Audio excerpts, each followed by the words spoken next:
who we are, help us with culture building, and really shape both our own values and the values of the people around us. I think I owe my love of storytelling to my mother and to the fact that I grew up in very rural Maine. Every weekend, it seemed I would be piled into the family station wagon and we'd drive from our little town in Maine to some other relative's house. And along the way of these road trips, my mom would entertain me and my brother by telling us stories. And usually she'd tell us stories about the towns we were driving through or the ancestors we'd had who lived in this area. And when I was a little kid, I think my absolute favorite story was when we would go up and visit my grandfather. He lived way up north in Maine on the West Grand Lake chain of lakes. And his father had built a little cabin on one of the lakes. And he liked to hunt and he liked to fish. So he built it on one side of the lake. And after a few years of living there, he and his brother decided that actually the fishing was a lot better on the other side of the lake. So one winter when the ice was thick, they simply picked up the log cabin they'd built, put it on the ice, pushed it all the way across the lake and set it on the other side. And the cabin had sat there ever since. And I just loved that story for the idea that A, that you could do that with a cabin, but B, that's how you end up being where you are. You get there and you belong and you figure out how to make your way in the world. And stories always sort of did that to me. They always told me a little hint of who I was or how I'd gotten to be the way I was. And they gave me a sense that it was possible to belong even when it didn't feel easy. And for me as a child, that was often the case. I often wondered, why don't I feel quite like I belong where I am? And here I am at 4 years old. I am standing on the lawn of my house in Paris, Maine. I'm a little girl, and my mom has made that dress for me. I'm named after my great aunt Alice, my mother's favorite aunt, who is a wonderful woman. I loved it when we would go and visit Aunt Alice. Cats, and she could make her cats do tricks. Specifically on Sundays, every cat had to wear a ribbon around its neck and would not be given its Sunday dinner until it had rolled over. And as a little child, this very much impressed me. So I was a pretty happy little kid. I liked growing up in rural Maine. I didn't even sort of mind in many ways the impositions on me. I was trying to figure out how to negotiate who I really was. And I think what frustrated me most at this time was at 4 years old, I only had two words available to me. And those two words were girl and boy. And I would routinely tell people at this age that I very much wanted to be a boy or thought that someday I would grow up to be a boy. And adults would, they ask that adult question, what do you want to be when you grow up? And I would tell them a boy, and they would just laugh. And I think I didn't see any possibility, any story that I could tell that would sort out for adults how I felt on the inside. And this continued for a while, but here I am at about 7 or 8, and I figured out one new word for myself. And I grew up in the 80s, the early 80s, and if those of you who lived through that time might remember, this was by far the era of the tomboy, and that word was all over popular media and advertising. And it was a word that was actually pretty positive. It was something that you could say you were, and you could say it with pride, and I could tell people, I could tell adults I was a tomboy, and even often older women would say, oh, when I was your age, I was a tomboy too. They had this understanding. And when I talk about storytelling and when I talk about language, that's what I mean. It creates understanding. A single word can explain you to someone else. It's so powerful. So there's this whole narrative about what it means to be a tomboy, right? Not quite a girl, not quite a boy, a little rough and tumble. I loved it. I loved overalls. I loved having my hair short. I loved playing with the boys and kind of more or less being one of them. So it's a very, very powerful term for me. And as I grew older, I tried to kind of hang on to that for as long as I possibly could. Here I am at 10, and this is my negotiation of school picture day dress up, right? My mom wanted me to wear a dress, and I said, no, I'll wear a collared shirt. I wanted to have short hair. My mom wanted me to have long hair. This is how gender works. Gender works very much on the outside through these negotiations of expression, clothing and hairstyle, and what we're allowed to call ourselves. And at 10, I was figuring out it was barely possible for me to be a tomboy. I had to play by certain rules about being a girl. But if I was careful about it, I could negotiate that. I just didn't know what was going to happen when I grew up. And it kind of scared me to think I was soon going to have to grow up and quote unquote become a woman, as everyone kept telling me. And it was at this time that I really worried what would happen to me. So I headed off to boarding school when I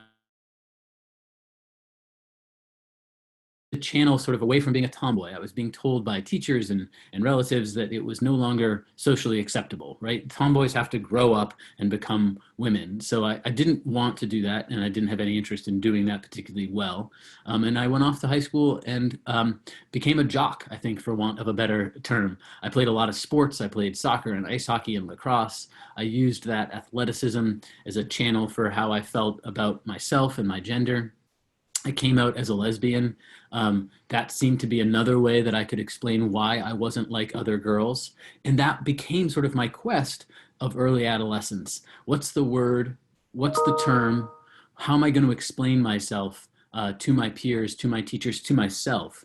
And as I looked around at this age, there really wasn't a term that fit me well, and there wasn't a story that resonated with what I was feeling. What I was feeling was I was a boy, and I had to figure out how to live as that. And I couldn't look in literature or movies or anywhere around in the late 90s, late 80s and early 90s to figure out what that meant for me. In fact, the only story I had was one that I had heard from my mother and my grandmother, the story of my ancestor, Deborah Sampson. So here is a 1790s portrait of her. And as I like to say, if you see the family resemblance, you can just keep it to yourself. This was a portrait that was done of her. It's the only picture we have of her that was drawn or painted, more accurately, when she was alive. So the person who painted it may well have actually looked at her to paint this picture. And it was the frontispiece of her As Told To memoir that was published after her service in the military. And it's a very telling piece if you want to kind of take it apart for what's being said about gender. So she's posed in a dress, and it's a high-waisted dress meant to accentuate her bosom, though you'll notice that she doesn't have much of one, and that I think is true to life. That's what reports seem to say. She has a large nose. Her biographer would call it a Roman nose, so that just means a big one. And she has a prominent jawline. And if you compare her portrait to other portraits of women, you'll see that those features are accentuated. And I think this portrait is very much a balance, trying to show the ways in which her features might be regarded as more traditionally masculine, but also trying to feminize her with the dress and the necklace. So Deborah Sampson was a story that I heard from my grandmother in particular. We used to drive down from Maine. My grandmother lived outside of Boston, and every Patriots Day, April 18th, we would go to the reenactments of the battles of Lexington and Concord. And my grandmother loved to tell us stories of the ancestors we had who fought in the Revolutionary War. We had two brothers who were with Benedict Arnold before he turned coat, and they pushed the bateau up the frozen rivers of Maine in the battle on the way to Lexington and Concord. And on the way back, we heard the story of Deborah Sampson.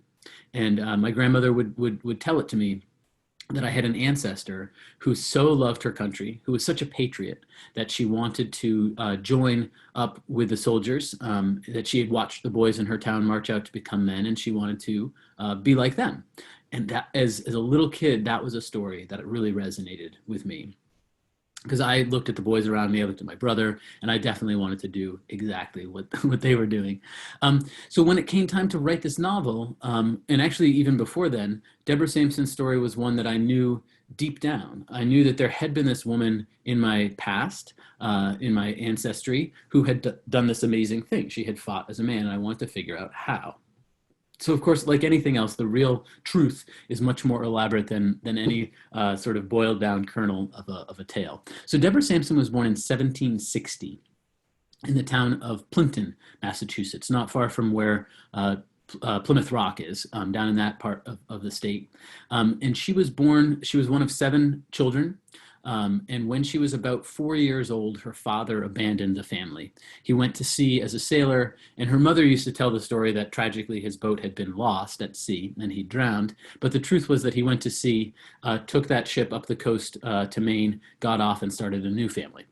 At any rate, Deborah's mom was left alone with 6 children. One of Deborah's brothers died in infancy, with 6 children to care for, and she couldn't afford to do so. And as was fairly common at the time for poor families, you could put your children out, which meant basically sort of a colonial form of foster care. You could give your child over to a wealthier family, and they would be a house servant for them in exchange for room and board. So Deborah was put out, and she served a widow in the town of Middleborough. And from when Deborah was about 4 to when Deborah was 8, she was this widow's helper, and probably did a lot of washing and laundry and lifting and carrying for this older woman, who probably taught Deborah how to read and write, because Deborah learned that early on. And when Deborah was 8, the widow died. And at 8, Deborah was old enough to be sold. And her mother sold her into indentured servitude. Again, reasonably common for very impoverished families at that time in Massachusetts. It was a 10-year bond of servitude, and Deborah's mother got the money from the sale. So I say it was reasonably common, but Deborah, as I said, was one of 6 children. She was right in the middle of those 6 children, and she was the only one that her mother sold. One of her older brothers was apprenticed, but none of the other children were put out or sold. And Deborah really sense of self, the fear of being expendable, a question of what her life was worth, and a desire to prove herself when other people perhaps didn't think she was very worthwhile. So when I try to understand where she gets her character from, I think that's a really important moment. So Deborah's 8, she's sold into indentured servitude. She serves the Thomas family in Middleborough, Massachusetts for the next 10 years. It seems to have been both a positive experience insofar as they treated her fairly well, but also a negative experience because at the time she really chafed at being under somebody else's control.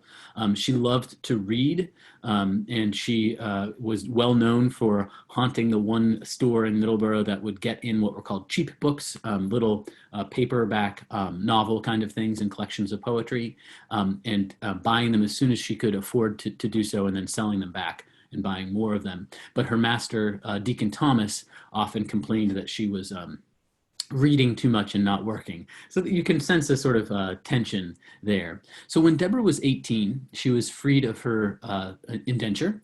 And at that point in time, it was 1778, and an 18-year-old young woman in Middleborough, Massachusetts, would have been expected to do one of 3 things. 1, she would have been expected to get married. 2, she would have been expected to sign on to serve another family. Or 3, she would be expected to go back and help her mother at home. And why were those the only expectations? Because a woman at the time had to have a master. A woman had absolutely no legal standing. She wasn't a legal entity. She couldn't own anything in her own right. She was not certainly a citizen. So you had to have a master to take care of things. The only women in the early American Republic who had any legal standing of their own were widows, if they had specifically been willed that at their husband's decease. And even they usually had a son or a brother who looked after their legal affairs. But at 18, Deborah said, no, I am not going to serve another family. I have no father. And I have no interest in getting married. Probably there weren't many options in Middleborough, Massachusetts in 1778. A lot of the young men had gone after the army to serve there. So Deborah said she would support herself. And the town council of Middleborough more or less laughed at her and said, well, you'll be on the poverty rolls within a year. Good luck. But Deborah could weave. Probably the widow had taught her how to weave, and she'd practiced at the Thomas family house. So she would weave. And here's a picture of Sproat Tavern, where she tells us she often wove as a young woman. And I think to explain why this was so useful, again, to understand her character, you have to understand what weaving was like at the time. I think now we lump weaving and spinning into sort of women's work and sewing, but at the time, weaving was mostly done by there would be lots of looms set up, almost like a mini factory.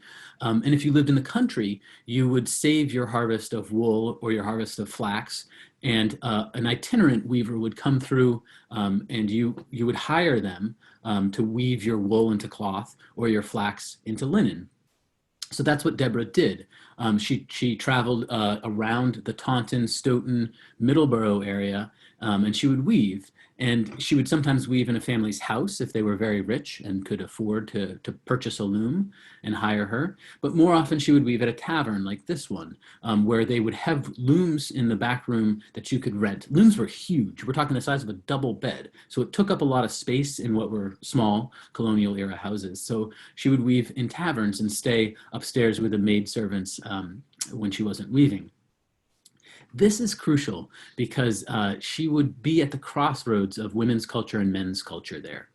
She would be weaving at a loom, but in the public room right next door, there would be the men who would gather after the workday was done to discuss politics, to discuss weather and crops. And I very much think that Deborah got a sense as she was weaving that there was this other life that some people had access to, that some people were free, that some people could move about.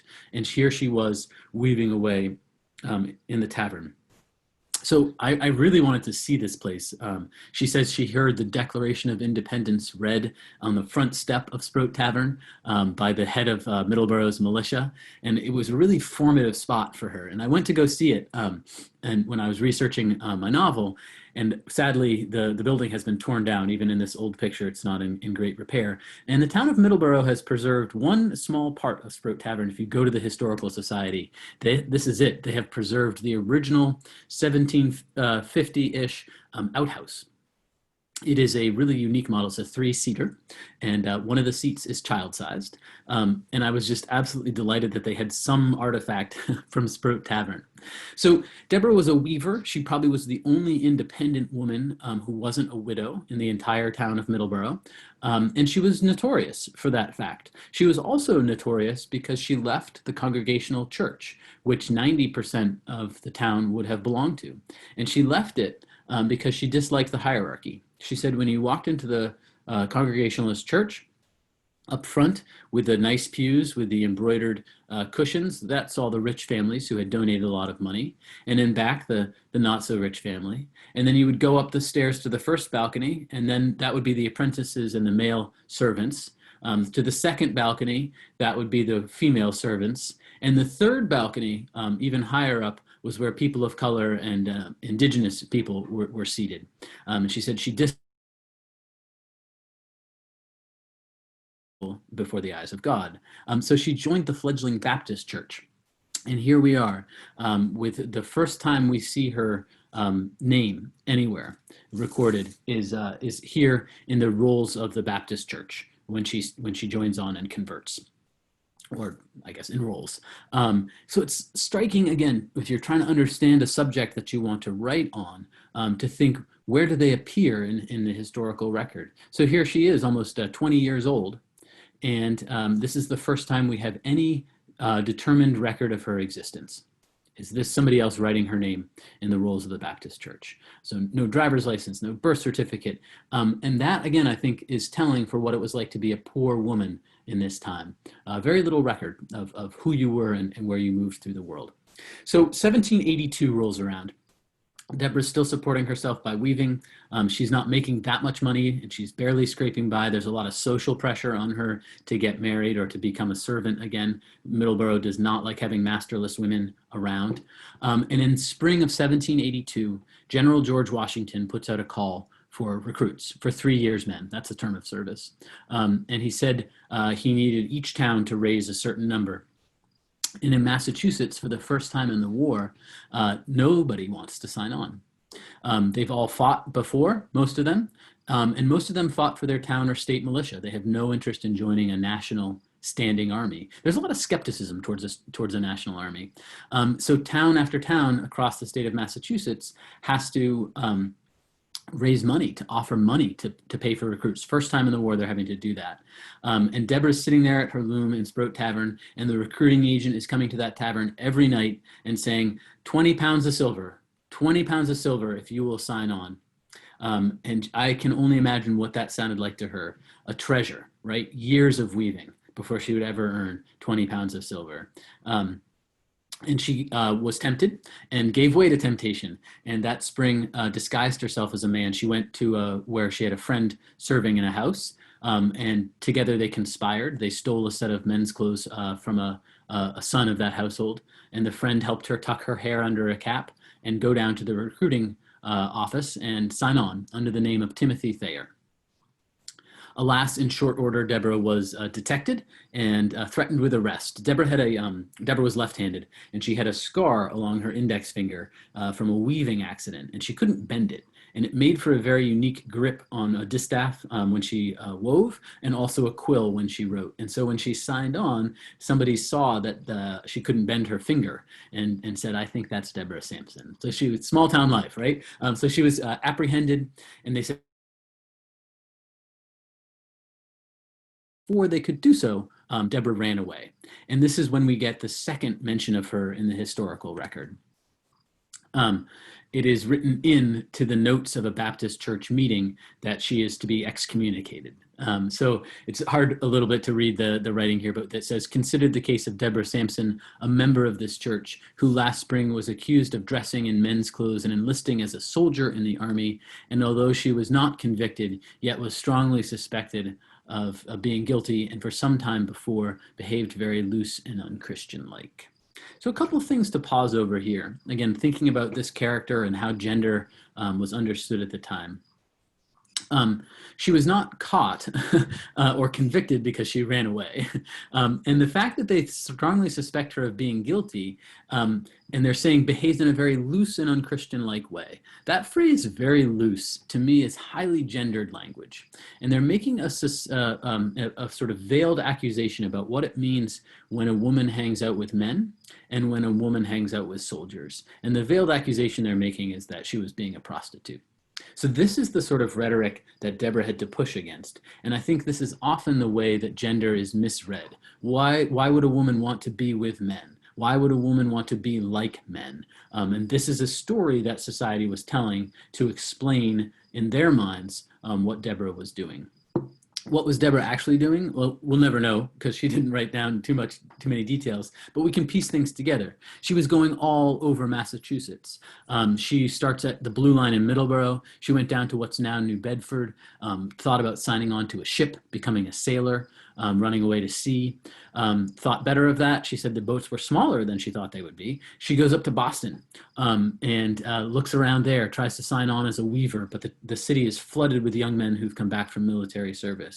So out along the Red Line, she goes town to town, asking at every town, "Do you need recruits? How much are you paying?" And she ends up in Bellingham and Uxbridge, where they're paying 60 pounds sterling. She signs on under the name of Robert Shirtliff. They tell her head up to Worcester. She walks all the way up to Worcester, and there they muster the company and head down to West Point. They march all the way there, and you can only imagine, here she is, a couple weeks away from being an itinerant weaver, an outcast woman in the town of Middleborough, and now she's marching in the company of strange men that she's never met before, all the way to West Point. And when they get to West Point, the sergeant-at-arms puts them through a drill to assess who will be in the infantry, who will tend to the horses, who will be a cook. And she is assigned to the light infantry. The light infantry, this is their uniform. The light infantry are the crack troops of the Revolutionary War. They are the best to own your own horse. So Deborah was not going to be allowed for that. And people often say, this just seems unreal. I think your ancestor is a liar. Why would a 22-year-old young woman be selected as one of the best troops? She wouldn't be particularly strong. She wouldn't know anything about shooting. So there's a couple of things that you need to know. First of all, you should know that the colonel from the Massachusetts regiment that brought in Deborah's recruiting class was actually court-martialed by George Washington for bringing in such a lousy bunch of recruits. And so that's how bad things were. And you should know that in the spring that Deborah's recruiting class was brought in, there were two very strict requirements for the light infantry. And I think this picture explains one of them. First, you had to be tall. A musket rose to shoulder height on most men, and you had to be able to draw your ramrod and ram the shot down in. So you had to be at least 5'5". Deborah was 5'7". That was extraordinarily tall for a woman and above average for a man as well. So that was to her benefit. And the second thing was you had to have teeth. And you had to have teeth because you ripped open the paper or parchment around your cartridge. And you had to have at least 3 teeth. and they had to be well positioned for biting. So Deborah had some number of teeth, enough, and Deborah was tall, and so she was selected for the light infantry, and thus began her career as a soldier. She stayed in West Point. She was active up and down the Hudson Valley theater of war. At this point, the British are holed up in Manhattan, and there are no more pitched battles. Yorktown in 1781 is the last big battle with cannon and stuff like that. None of that, but a lot of little skirmishes, a lot of riding out and scouting, trying to prevent people from firing a farmer's crops or stealing a farmer's cattle, and going up and down and basically harassing any British who got out of Manhattan and any of the loyalists who still owned property and were trying to fight off the rebels from taking their crops.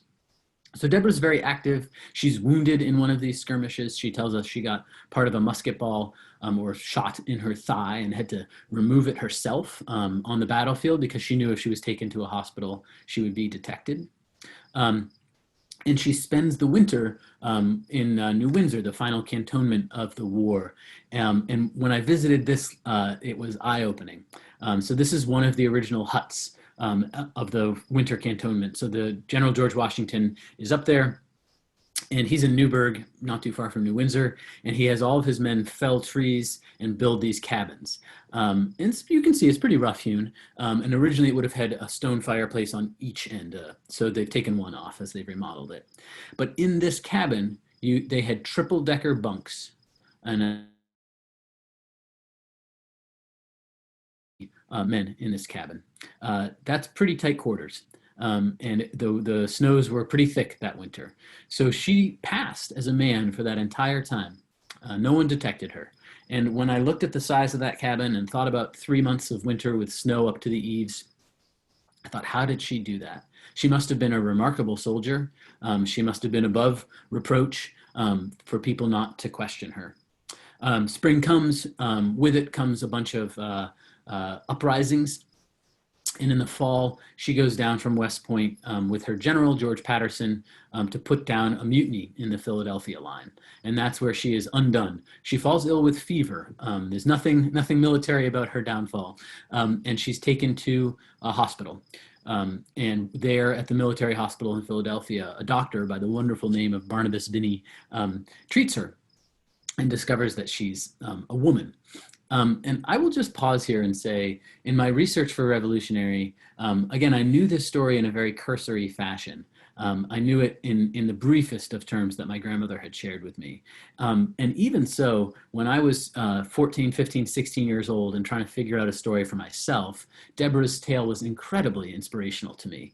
And the more I researched it, the more I discovered just how admirable a person she was. So here I am at 14, and soon after this picture was taken, I had the good fortune of being able to live in Boston for a summer and there go to an LGBTQ youth group. First time in my life I'd been around other people who identified as queer in some way. And I identified as a lesbian at the time, and that was a term I really used to explain why I was not like other girls. And at this youth group, it was the first time in 1995 that I ever heard the word transgender, and the first time I ever met a transgender person. And meeting them and hearing their stories made it possible for me to come out. And in 1995, I transitioned. I cut my hair short. I asked people to call me Alex. I went by he, him, his, and I went back for my senior year in high school following boys' dress code, which was a coat and tie at the time, and began my life as a man. And a lot of times people say, what made that possible? That seems so courageous. And I don't think Deborah Sampson is fully responsible, but it was something that really said to me, you can do this, right? And it's been done before. You're not the only one. You're not the first one. This pathway is absolutely possible. So as I say, Deborah Sampson was discovered. Dr. Binney was very generous to her. She actually returned to her military unit and was discharged, given an honorable discharge by her general, and returned back to Stoughton, Massachusetts, where she married front of the Sharon Public Library. And again, not done from life, the modern interpretation, but gets kind of her mixedness. She's wearing a dress, but she's also wearing her military coat. She's got her tricorn. Her hair is long, but it's clubbed or queued in back, which would be a man's hairstyle. And I very much think Deborah lived in between. I think she was very proud of having lived as a man. I think that given the option to continue to do so, she would have done so.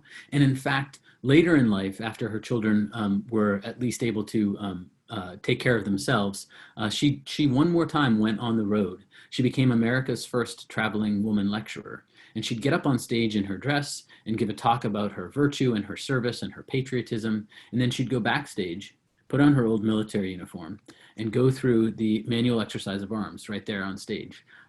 It was an incredible performance. She went all over New England and upstate New York doing this.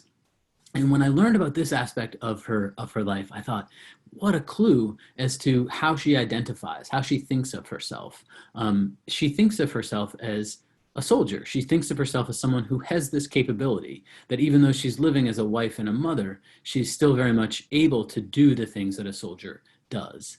She's still very much able to do the work of a man. And I'll never know whether Deborah is transgender. I'll never know whether Deborah would have preferred to live as a man. I can only say what her story inspired in my life and what I wanted to tell in this novel. For me, knowing a story like hers and researching it and writing it into this historical fiction is very much what has allowed me to understand myself, what has allowed me to come to terms with how gender works, both in the early American Republic and today, and very much what's allowed me to tell stories about who I am and how I got to be here. And I'll finish with just one last story from my own life, and I'm going to stop sharing my screen at this point in time. And the story that I'll finish with is about 2 years after I came out. I turned 18 and that made it legally possible for me to change my name in the state of Maine. So I went to probate court in Paris, Maine, where I grew up, and told the judge I wanted to change my name from Alice to Alex. And he was not so enthusiastic about this change and gave me a little bit of a hard time about it. And after a while, I was able to convince him that I was not changing my gender. I was just changing my name, and Alex was gender neutral, unlike Alexander. And he agreed to it on the condition that I not use that name to, quote, impersonate a man, which was a crime in Maine at the time. It was a crime in Massachusetts at the time as well. In fact, it was the same law that Deborah Sampson was arrested under when she tried to sign on as a soldier. In hundreds of years, almost nothing had changed in terms of our perception of gender. It's policed by the state. It governs what we're allowed to do. And it was still a crime. And I was still viewed as an impersonator rather than just a person. And I remember going back to my parents and complaining about how the judge had handled this. And my mom, trying to make me laugh and make light of it, said, I don't see why you changed your name to Alex and didn't just change your name to the name you would have been given if you were born a boy. And I said, well, I don't know if I know what I would have been named. And she said, oh, I was going to name you after an ancestor of mine. You had an ancestor named Jonathan Meigs. And he proposed to the woman he loved, who was a Quaker. And she said, no, I can't marry you. So much, downhearted, Jonathan Meigs got on his horse and rode away. And then the Quaker woman changed her mind. And she ran out after him and cried, return, Jonathan Meigs. And he did. And they married, and they named their first child, Return Jonathan Meigs. And it is a name that has come down through my family, and you can look it up. There is a Return Jonathan Meigs who was Postmaster General of the United States of America, and I was slated to be Return Jonathan Meigs Myers. And as I said then, it might be the only reason I'm glad I wasn't born a boy. But I love that story, and I love the way that stories connect people and places. They make it the past into the present, and they make it possible to imagine a different future than maybe all the stories you've been told before. So the capacity to make our own stories is hugely important to making our own selves. So I'm going to pause there and see if anyone has any questions, and you can unmute yourself and ask. I don't think we're such a large group that will be problematic at all.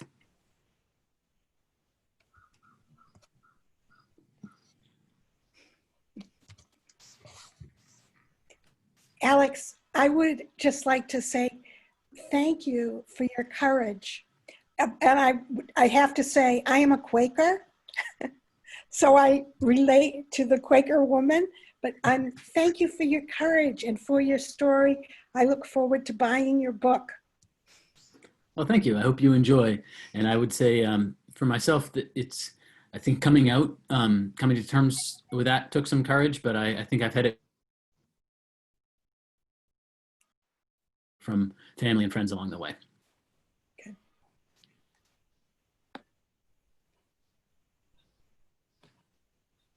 So the law in Maine is still the same? It has changed. It changed in 2008, I believe. It's a fascinating history if you want to look it up. Male impersonation is a law that goes on the books in New England, in colonial New England, very early on. And you can go back to the 1600s. And if you are interested in it, you can look up the case of Thomasine Hall. Who appears to have been an intersex person. Intersex is the term that replaces hermaphrodite. So Thomas or Thomasine Hall is an indentured servant who comes over from England and who appears to have what we would call now ambiguous genitalia. That's the hallmark of being intersex. And immediately the colonial lawmakers are very interested in determining what are you and making it legal. And so around Thomas Hall and Thomasine Hall, we get a lot of rulings throughout the Massachusetts and Virginia about what is permissible for a man or a woman to do and where.